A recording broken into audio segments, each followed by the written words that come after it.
এরা হচ্ছে জনগণের পকেটমার, জনগণের সব টাকা লুট করেছে। 100 দিনের কাজের টাকা দিতে টাকা থাকে না।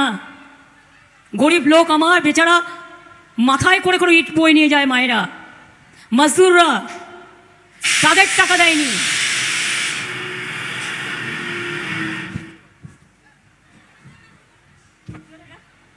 এটা কি হলো?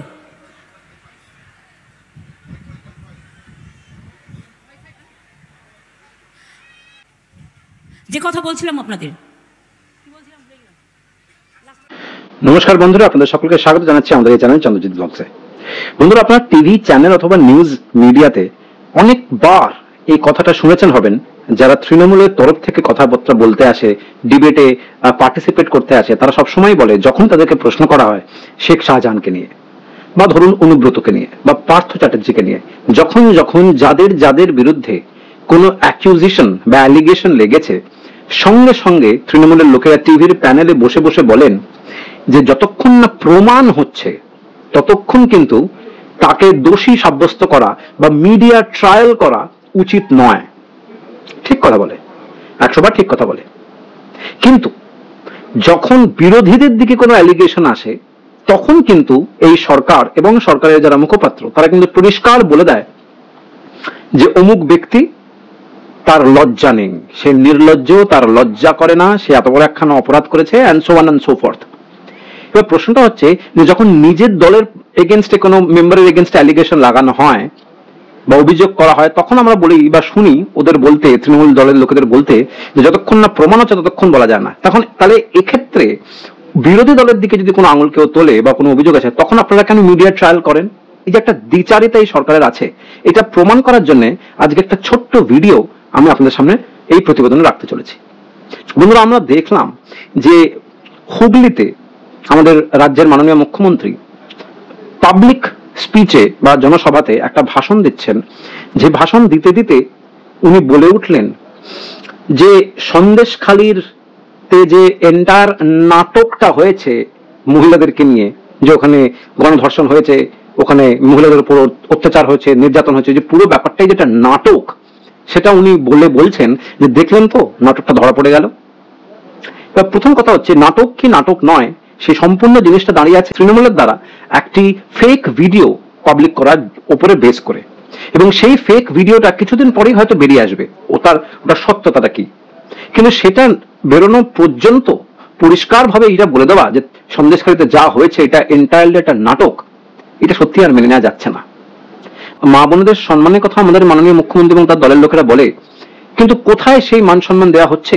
জনসভা থেকে যেভাবে বলা হচ্ছে যে সন্দেশখালীতে যা ঘটেছে আপনি নাটক, তারপরেও কি মা বোনদের সম্মান এই সরকার দিচ্ছে? এটা হচ্ছে 1 নম্বর আমার অভিযোগ। চলে যায়, সে আত্মসম্মান কখনো ফিরে আসে না। এটা তো জঘন্য অপরাধ যে সে জানে না তাকে দিয়ে কি লিখিয়ে নেওয়া হচ্ছে, যেটা আগেকার দিনে হতো। আজকেও এই একবিংশ শতাব্দী, এই শতাব্দীতে এসেও আমাদের বলতে হবে যে আমাকে লিখিয়ে নিচ্ছে, আমার উপর ধর্ষণ করা হয়েছে। বেচারা জানতোই না, তারা এখন সমস্ত বলছে টিভির কাছে দেখে দেখে, যেটা আমরা দেখতে পাচ্ছি। দ্বিতীয় অভিযোগ হচ্ছে যে মাননীয় মুখ্যমন্ত্রী বললেন যে আমাদের রাজ্যপাল প্রেসের লোকেদের যে সিসিটিভিটা ফুটেজটা দেখিয়েছে, সেই সিসিটিভি ফুটেজটা ওনার কাছেও নাকি আছে, কোনো গোপন জায়গা থেকে উনি নাকি ওটা পেয়েছেন, কিন্তু সেটা উনি এখনো দেখাননি। উনি এটাও বলেছেন যে সম্পূর্ণ যে সিসিটিভি ফুটেজটা দেখানো হয়েছে 1 ঘন্টা 18 মিনিটের, ওটা তো এডিটেড ছিল। আচ্ছা, ওটা এডিটেড কি এডিটেড নয়, সেটা তো এখনো কোনো প্রমাণ তার পাওয়া যায়নি। তাহলে আপনি কোন যুক্তিতে জনসভায় সকলের সামনে এই কথাটাকে তুলে দিলেন যে আমাদের রাজ্যপাল তিনি যে রিপোর্টটা দিয়েছেন বা তিনি যে সিসিটিভি ফুটেজটা দেখেছেন সেটা এডিটেড? মাননীয় রাজ্যপাল, আমার কি দোষ আপনি বলুন? আমি তো জানি না ঘটনা পুরো। বলছে दीदीगिरी नहीं चलेगा। आई बोली वो तो सच है, दादागिरी नहीं चलेगा, दीदीगिरी नहीं चलेगा, लेकिन राज्यपाल पहले आपको तो पदत्याग करना चाहिए। Who are you to torture the women? কালকে নাকি প্রেসকে ডেকেছিল আপনাদের, এডিট করে কিছু ভিডিও দেখিয়েছে, পুরোটা দেখিয়েছে? পুরোটা দেখিয়েছে কি? আমি জিজ্ঞেস করছি প্রেসকে, আপনারা একটু খুলে ভালো করে খুঁজে খুঁজে দেখুন না, আপনারা তো জানেন কোনখানটা এডিট হয়। যেটা এডিট করেছেন সেটাও আমার কাছে আছে, এখনো তো সব বেরোয়নি। আর একটা ভিডিও আমি পেলাম, পেন ড্রাইভ, আরও কীর্তি কেলেঙ্কারি, কীর্তির পর কীর্তি, কেলেঙ্কারির পর কেলেঙ্কারি। বাবারে, আমাকে এখন রাজভবনে ডাকলে আমি আর যাব না, রাজভবনে আমি আর যাচ্ছি না ভাই। আমাকে রাস্তায় ডাকলে যাব, রাজ্যপালের কথা বলতে হলে আমাকে রাস্তায় ডাকবেন, আমি রাস্তায় গিয়ে দেখা করে আসবো। কিন্তু যা কীর্তি কেলেঙ্কারি শুনছি, আপনার পাশে বসাটাও পাপ। এটা একটা দ্বিতীয় অ্যালিগেশন আপনি লাগালেন, যেটা কোনো প্রমাণ নেই, কোনো অকথ্য প্রমাণ নেই। তৃতীয় কথা যেটা আপনি বললেন, বা তৃতীয় অভিযোগ যেটা আমি আপনাদের সামনে রাখছি এই সরকারের প্রতি, সেটা হচ্ছে এই যে উনি বললেন এবার থেকে যদি রাজ্যপাল আমাকে ডাকে তাহলে আমি আর রাজ্যপালের কাছে যাচ্ছি না, আমি আর রাজভবনে আর তো যাবই না। তার কারণ কি? একই কথা, রাজ্যপালের যেহেতু ক্যারেক্টার খারাপ, রাজ্যপালের যেহেতু ক্যারেক্টার খারাপ, ছি ছি ছি ছি ছি, এতটা তলে তলে শয়তানি রাজ্যপালের মনের মধ্যে, এই রাজ্যপালের কাছে আমি মাননীয় মুখ্যমন্ত্রী মহিলা হয়ে যাব না। ওরে বাবা রে, এগুলো কি?